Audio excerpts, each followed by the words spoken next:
Valve is an $8 billion company, and they made some really successful video games. However, that wealth and success did not translate to the Steam machine. But why? Hey everyone, how are you all doing? If you're new here, welcome. My name is Crazy Ken, and we're gonna talk about games today. I remember when Steam first came to the Mac, and I fell in love with Portal and Half-Life, and I have a lot of good memories playing those games, and of course, watching the Garry's Mod Machinimas. But there was a time when Valve decided to try their hand at not just making games, but making new hardware to play those games on, called Steam Machines. So let's see what happened. Valve was founded on August 24th, 1996 by Gabe Newell and Mike Harrington.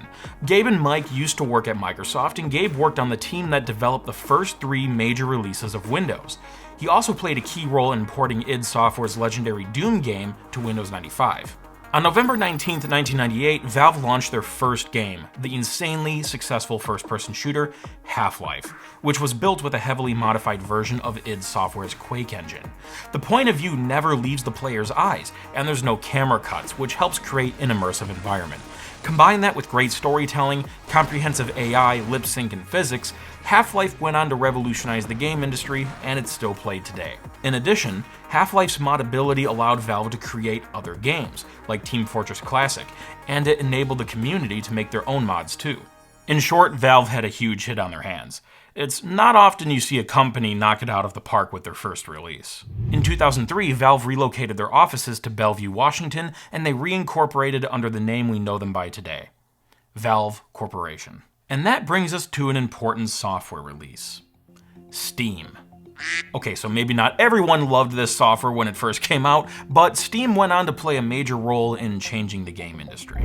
Steam was originally an online updater for Valve's games. It also offered IM features and an SDK for developers. Users could download Valve's existing games digitally too, and the first new Valve game to launch on the Steam platform was Counter-Strike Condition Zero, if you even remember that. The first big game to launch on Steam was Half-Life 2 on November 16th, 2004. And this game actually required Steam for playing. It was not optional. Rather than offer you the illusion of free choice, I will take the liberty of choosing for you. And in 2005, Steam was opened up to third-party developers. This was a huge move, because now everybody could publish games on this up-and-coming platform. Not just Valve, but Valve was still making new games too. Briefly fast-forwarding to 2014, there are now 75 million registered Steam users, and most of Valve's revenue was generated by the Steam platform, which made up over 70% of all internet-downloaded games on Windows. As you can see, Valve was wildly successful on the software side of things, but now, maybe it's time to try to venture into the hardware side. People who are really serious about software should make their own hardware. In March 2012, rumors of a Steam box were brewing. This alleged hardware could potentially be Valve's new game console.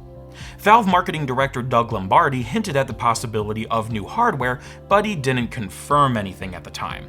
He did confirm, however, that Valve was working on a new user interface for Steam users who want to game in the living room. Targeting TVs and the living room makes sense because at this time, video game console sales were in the hundreds of millions.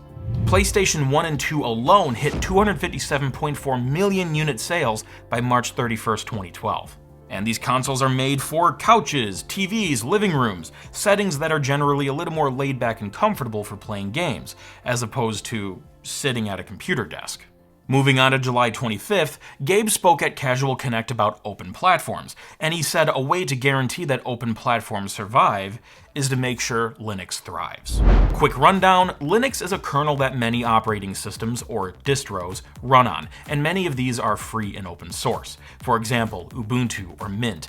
These are alternative operating systems to Windows or Mac OS, for example.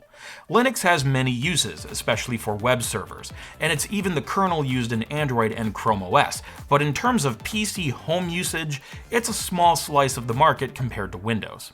Gabe stated that one of the things holding Linux back was the lack of games. So Valve was going to invest in Linux and get Steam on Linux, which means they can bring a whole bunch of games with them. So Linux was going to be a critical component to this soon-to-be Steam Machine product. But we're not quite there yet. There's still a lot of other work that has to be done before we launch. In September, Valve released a beta of a new Steam UI named Big Picture Mode. The interface featured large thumbnails and menus, and it was compatible with game controllers, while still working with keyboard and mouse. This new UI allowed gamers to navigate Steam on their TV in the comfort of their living room. And that all sounds amazing, but to reap these benefits, you have to move your computer into your living room, which, I guess if you had a laptop, that would be pretty easy, but not so much for a desktop tower. At this time, it seemed like Valve had some great software solutions in place, but the hardware piece of the puzzle was still missing. But Valve's Greg Coomer hinted at the future. While discussing Big Picture Mode and the living room, he also said, if it's getting involved in shipping some kind of hardware, then we will get involved in doing that if we need to. At the 2012 Video Game Awards, Kotaku's Jason Schreier briefly spoke with Gabe Newell, and Gabe said the reaction to Big Picture Mode was stronger than expected. He also said the next step is to get the Linux version of Steam out of beta, and that companies would also start selling TV-ready PCs with Steam pre-installed next year. Gabe also said these upcoming PCs would run Linux, but users could still install Windows if they want to. Now, what specific Linux operating system would they be running? We don't know yet, but maybe we'll find out soon. But at this point, we still haven't seen what any of these Steam machines would actually look like. But we didn't have to wait much longer. On January 7th, 2013 at CES, modular mini PC maker Xi3 revealed the Piston, a tiny gaming computer specifically designed to support Steam and Big Picture Mode. I love unconventional PC design, so this tiny curvy case is really appealing to me. And Xi3 focused on function, not just form, so their modular computer line could attach to other modules and accessories. They could also attach to computer monitors and connect together into a server. And instead of using a single motherboard, Xi3 uses 3 separate boards for their components, which allowed for swapping and upgrading. Unfortunately, I couldn't get my hands on an actual Piston because they are rare, but I do have other Xi3 computers which the Piston was based on. This is a jade green Xi3 X5A with a slide storage expander, and thanks to Bringus, I have an X7A2, which is more identical to the Piston in terms of specs. Honestly, if we just desaturate the color a little bit and add the Piston logo to the front, it basically looks the same, right? Back in September 2012, Xi3 actually used Kickstarter to try and fund their new X7A and X3A modular computers, which would join their existing X5A. Unfortunately, they didn't meet their goal, but thanks to an investment from Valve, they ended up getting enough funding in the end. Thank you, Gabe. The Piston had up to 1 terabyte of SSD storage, a 3.2 GHz AMD Trinity quad-core CPU, 8 GB of RAM, a Radeon 7000 series GPU with triple display support, and a crap ton of I/O. The Piston was made available for limited pre-orders at South by Southwest for $999, and they would ship on November 29th. However, before the launch, some misinformation needed to be cleared up. Valve's Doug Lombardi stated to Eurogamer that Valve was distancing themselves from the Piston. Doug didn't say why, at least in this particular article, but the answers might lie inside of Xi3's response to the situation. Xi3 published a press release talking about this separation. They confirmed that they did receive an investment from Valve in the past, but they also debunked misinformation about the Piston being a Steam box, because neither Valve or Xi3 has referred to it as such. Anyway, the main reasons for the separation, in my opinion, have to do with Valve's and Xi3's visions not aligning. Xi3 positioned the Piston to be a Windows PC with support for multiple gaming platforms, whereas Valve wanted to focus on Linux and Steam. After the Xi3 separation, there wasn't much talk about the Steam box at all, maybe a little bit, but to the public there wasn't much progress being made. Doug confirmed to Polygon that Valve was tinkering with other prototype hardware, but that's about it. For now. We'll talk about what happened next right after this. So let's say you want to expand the storage of your Steam Deck, or your smartphone perhaps, maybe add some extra battery to them as well. Charge has the solutions for you. With the SharGeek 170 and the ChargeDisk Plus, you can bring extra storage and battery with you on the go, and it will be ready for when you need it. I've always loved Charge's clear tech, and the 170 also looks stunning. It's like something out of a Pink Floyd album cover. With 2 USB-C ports and 1 USB-A port, you can fast charge 3 devices at once thanks to the 170 watt max output. And you can recharge the power bank super fast, up to 50% in only 20 minutes thanks to the 140 watt max input. And the total capacity is 24,000 milliamp hours, so you have plenty of juice to share with your devices. You'll also know the status of your 170 thanks to the built-in display, and yes, it is airline safe. And here's the Charge Disk Plus, a slim aluminum SSD enclosure with a built-in USB-C cable. All you have to do is pop in your own SSD, up to 4 terabytes, and you're good to go. And here's the fun part. You can adhere the optional magnetic pad to the back, and now the SSD can attach to any magnetic surface, like the back of an iPhone. And if your device doesn't have a magnetic back, like the Steam Deck, you can take one of the magnet rings, attach it to the back, and now your SSD can attach to your Steam Deck. And you can also charge your devices while the Charge Disk Plus is attached. So click the link in the description to get your own SharkGeek 170 and Charge Disk Plus. And when you do that, you're also supporting the Computer Clan, so thank you very much. Alright, so Valve was tinkering with other prototype hardware, right? But other than that, there wasn't much Steambox news available to the public. Until September 2013. Valve had 3 major announcements. Number 1, SteamOS. SteamOS 1.0, codenamed Alchemist, is an operating system based on Debian 7.1 Wheezy, a Linux distro. It came with Steam pre-installed and was primarily intended to be used with big picture mode. However, users could exit Steam and enter the GNOME desktop environment to use other applications. We'll talk more about SteamOS in a moment because there's 2 other versions to cover. But first, we need to talk about Valve's second announcement, Steam Machines. Holy shit! Valve said it! They officially said the name of this new product line, Steam Machine. There were 3 main criteria for Steam Machines. 1, different manufacturers can make them how they want with different parts. 2, they must ship with SteamOS. And C, no exclusive games. At this time, Valve didn't show any real photos of what these Steam Machines would look like, but soon 300 lucky people were going to receive a prototype. And it was going to be a prototype of Valve's very own Steam Machine. And I was not one of the lucky ones that received one, because I didn't enter the drawing. But I can try to find one. Pixel Peeper 3000? I can. How can I help you? Track down a prototype Valve Steam Machine and ship it to me, please. I found a unit owned by an obscure indie YouTube channel. Which one? Linus Tech Tips. Huh. They must be new. Anyway, DM them and ask them if we can borrow their unit. Already on it. Cool! While Pixel Peeper contacts LTT, we must talk about Valve's third big announcement. Ricochet 2! The Steam Controller. Valve went through many iterations of the controller's design, and they manufactured it with their own automated factory in Buffalo Grove, Illinois. It was designed to be compatible with every game on Steam, including old games. This controller would be included with Steam Machines, and the initial version they showed had 2 circular, high-fidelity touchpads, which were also clickable. It also had a touchscreen, 4 action buttons, 2 bumpers, 2 triggers, and built-in haptics. On November 4th, Valve said to IGN that they would be revealing the Steam Machine partners and their designs at CES 2014, but perhaps some of those partners were getting a little impatient. They wanted to beat Valve to the punch. iBuyPower and Digital Storm revealed their Steam Machines early, and the Digital Storm unit was liquid-cooled. Pretty neat. Good news, Ken. Your Steam Machine prototype has shipped. Thanks. What's the ETA? 3 seconds. Whoa. How did you do that? I'm an AI, Ken. I can do anything. Except draw hands. True. Maybe leave art to the humans? Good idea. Great, so let's take a look at this rare Steam Machine prototype. On December 13th, Valve shipped these units to 300 testers in the US, and it arrives in this pretty beefy wooden box. The prototype itself is a black box measuring 12 inches wide, 12.4 inches long, and 2.9 inches high. And I'll admit, it's quite a bit heavier than I thought.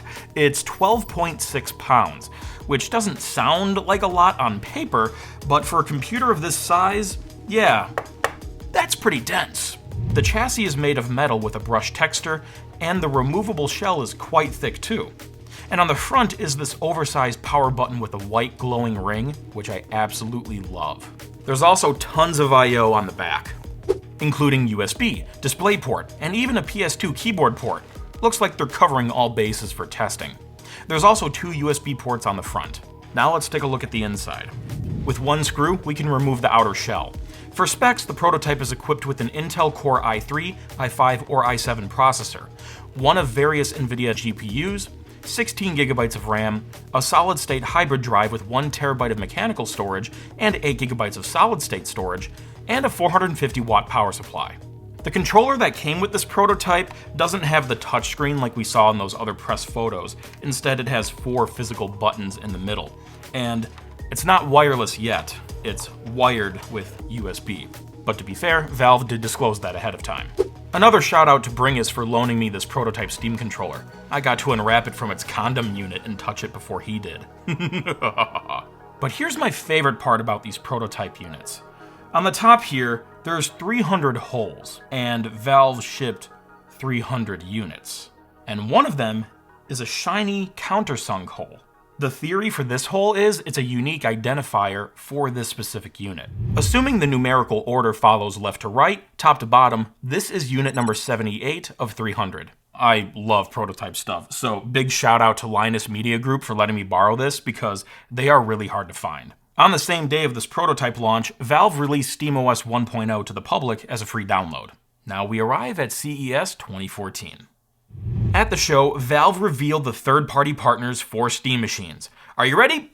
Alienware, Alternate, CyberPower PC, Digital Storm, Falcon Northwest, Gigabyte, iBuyPower, Maingear, Material.net, Next, Origin PC, Scan Computers, Webhallen, and Zotac.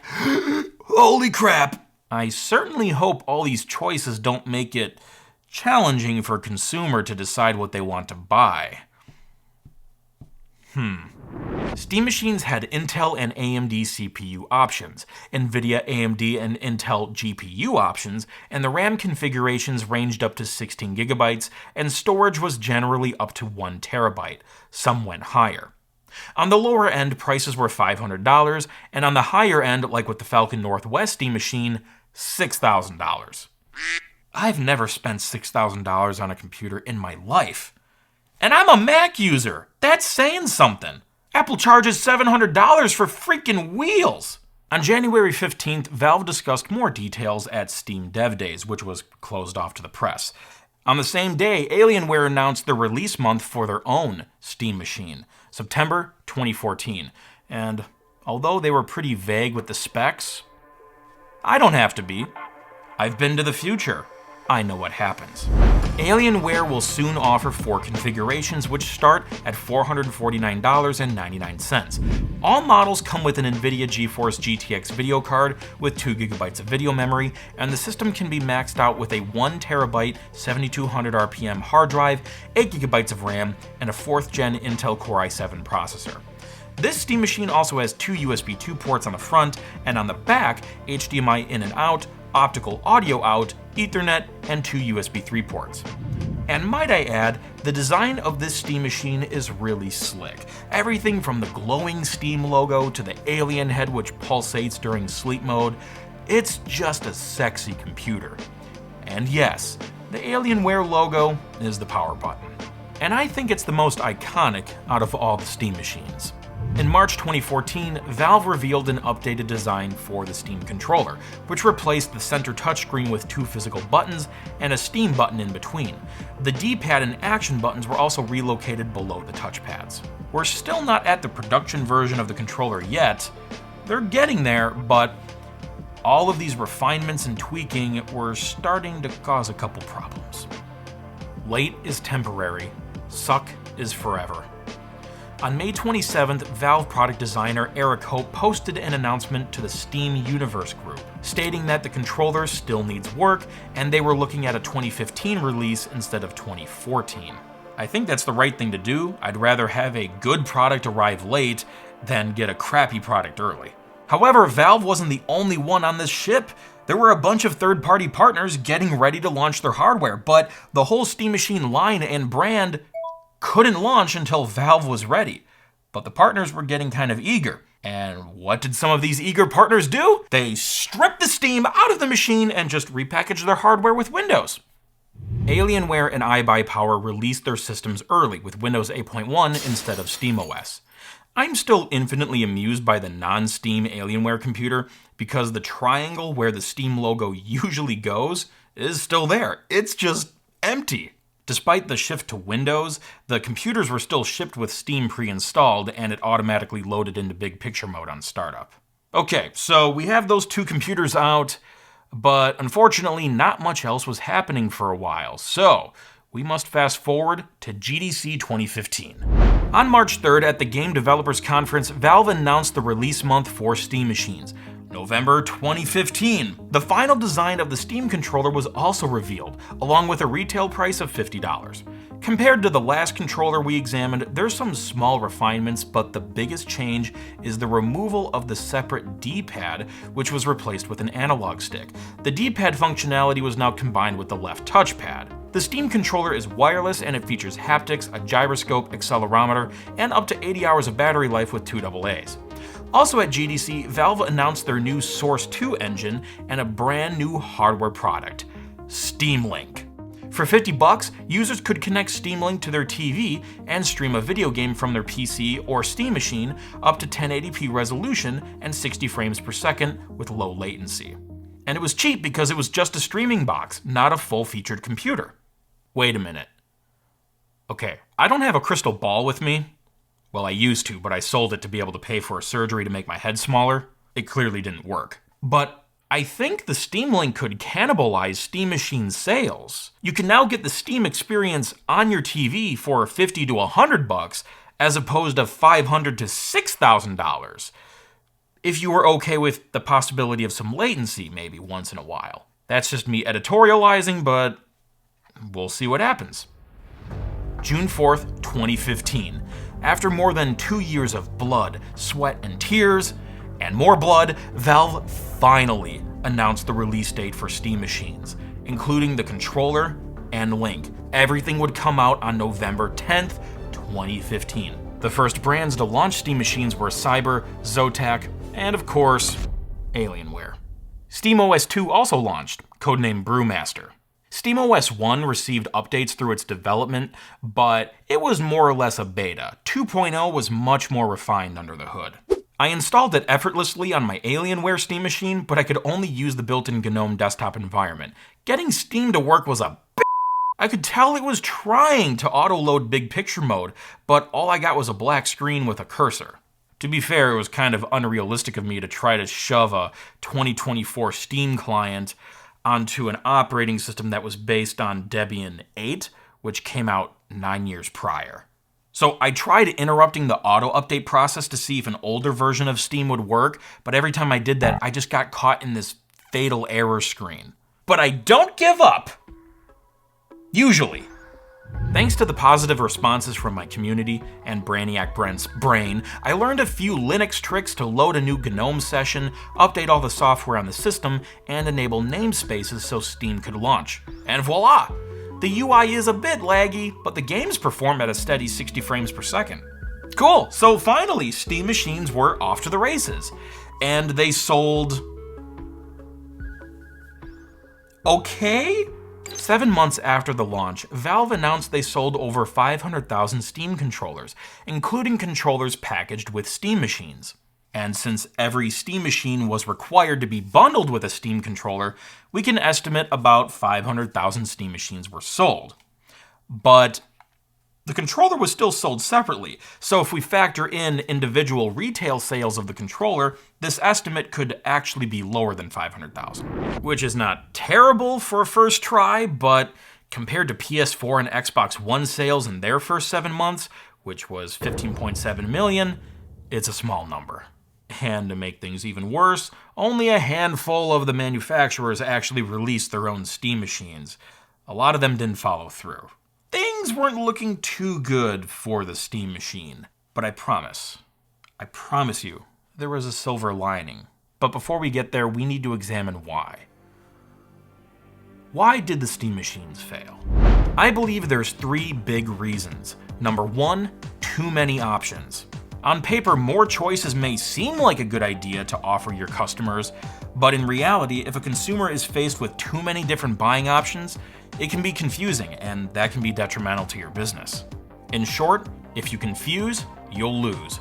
Donald Miller. I've studied this guy before, he's a smart dude. Microsoft and Sony kept it easy. They offered 2, give or take, versions of their consoles, and that was it. It was simple. And on top of these problems, some people speculated that the more affordable Steam Link killed some of the Steam Machine's momentum. I guess my theory wasn't too crazy after all. Problem number 2, lack of software support. Again, SteamOS is a Linux distro, and game support was lacking. At the time of launch, only 21.5% of Steam's entire catalog was compatible with SteamOS.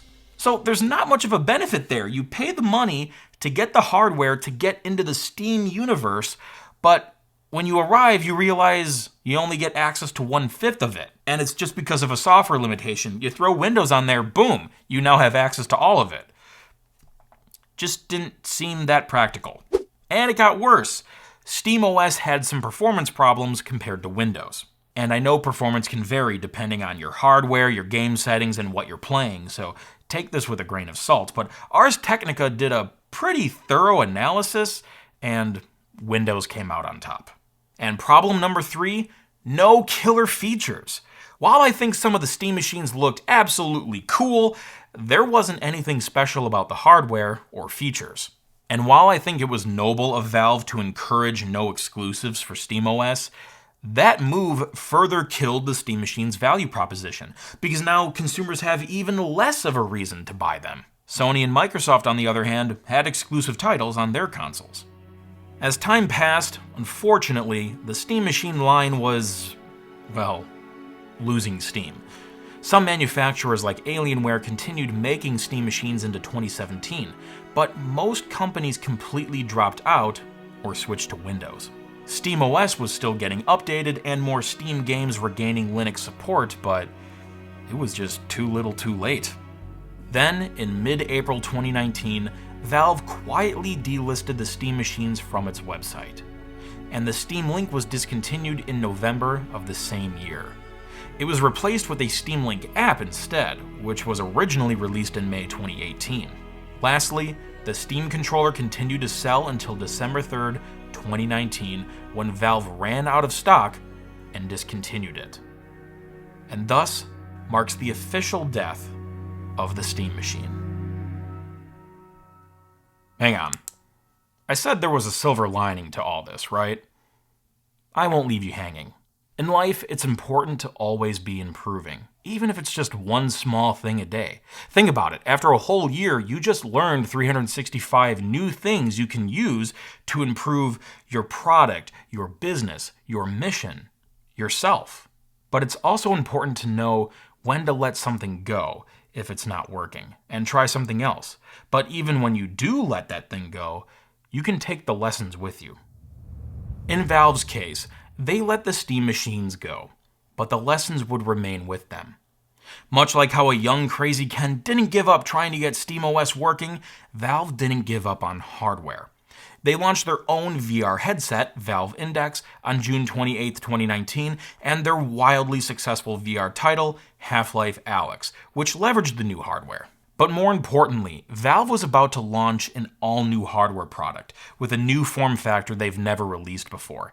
And I believe this new product was the culmination of all the lessons they learned from the failed Steam Machine line and the Steam controller. Steam Deck. Announced on July 15, 2021, the Steam Deck was Valve's foray into the portable gaming space.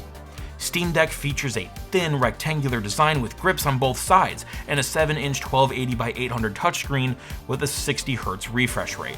And unlike the Steam controller, Steam Deck has not one but 2 analog sticks, along with dual trackpads, ABXY buttons, 4 grip buttons, 2 triggers, 2 bumpers, a gyroscope, microSD card slot, headphone jack, microphones, and USB-C with HDMI and Ethernet support, and a dedicated D-pad, which the Steam controller lacked. Basically, Steam Deck was ready for almost any game you could throw at it. Inside is an AMD APU with a quad-core Zen 2 CPU and RDNA 2 graphics, plus 16GB of RAM. And for SSD storage, the low end offered 64GB for $399 and 512GB on the higher end with faster NVMe storage for $649. and the built-in 40 watt-hour battery could run lighter tasks like web browsing for about 7 to 8 hours and games like Portal 2 for about 4. Now for software, Valve is still betting on Linux, introducing SteamOS 3, codenamed Holo. Version 3 was a major release. It's now based on Arch Linux instead of Debian, and it uses the KDE Plasma desktop environment instead of GNOME. Just like prior releases, users could use Steam Big Picture mode, but they can also exit Steam, load a full desktop, and use Steam Deck like a portable PC, or even connect it to a keyboard, mouse, and display, and use it like a desktop. This is made possible with the USB-C port, but the docking station, which came out 7 months later, also makes it easier to use your deck as a PC or a game console on your TV. Steam Deck and SteamOS 3 will run any Linux/SteamOS compatible game, but for Windows games that don't run natively, they will run in a compatibility layer named Proton. Not every game will work 100% off the bat, so Valve has a simple web page which summarizes your library's compatibility, and they offer in-depth details for individual games. Now with SteamOS 1 and 2, anybody could download those systems and install them on their PC. But Valve has not released SteamOS 3 to the public, they only use it for the Steam Deck. But that's where the community stepped in. Just like how fans mod Valve's games, they also mod Valve's operating system. This 2021 Atari VCS belongs to my friend Delicious Damien. Don't worry, you'll meet him in a future episode. Anyway, he installed Holo ISO on this $200 computer. And it works very smoothly. You can use Steam in Big Picture mode or switch to desktop mode with KDE Plasma, and it works pretty much the same way as it would on a Steam Deck. The Steam Deck released on February 25th, 2022, and it was a huge hit. Valve still sells the system today, including a new OLED model. Reports estimated 1.62 million sales in 2022 alone. Valve even made a cake to celebrate. Huh, I guess the cake wasn't a lie after all. And in November 2023, Valve announced they sold multiple millions of Steam Decks. And I don't think the Steam Deck would have thrived the way it did if it weren't for the lessons Valve learned through the Steam Machine journey. So although that line failed in comparison, it helped forge a new product that millions of people love. And I can't wait to see what Valve does next. So I wanted to show you one more thing. The holidays are coming up, right? And I think this could be a cool gift for you, or for someone else who's a tech enthusiast in your life, but I'm launching a photo calendar for the year 2025.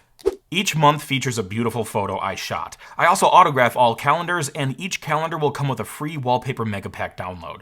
So go ahead and pre-order today, and for every dollar spent, I will personally donate $1 to hurricane relief efforts. You can pre-order with the link in my description, or visit my Etsy store. I hope you enjoy. Thanks for sticking with me. Catch the crazy, and pass it on.